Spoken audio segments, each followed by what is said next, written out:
ভারতের রাজা টিপু সুলতান ফরাসি দেশের জ্যাকোবিন ক্লাবের সদস্য হয়েছিল। এতক্ষণ আমরা জ্যাকোবিন ক্লাব সম্পর্কে জেনেছি। জ্যাকোবিন ক্লাব কি? একটা রাজনৈতিক দলের তৈরি ক্লাব। ক্লাব কি আমরা জানি তো, ক্লাবে অনেকে থাকে সদস্য। জ্যাকোবিনদের যে ক্লাবটা, সেই ক্লাবে ভারতের রাজা টিপু সুলতান সদস্যপদ গ্রহণ করেছিল। কেন?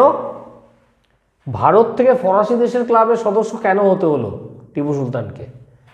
কারণ ভারতে ইংরেজ এবং ফরাসিরা ব্যবসা করতে এসেছিল এবং টিপু সুলতান ইংরেজদের হাত থেকে বাঁচার জন্য ইংরেজদের শত্রু ফরাসি দেশের শরণাপন্ন হয়।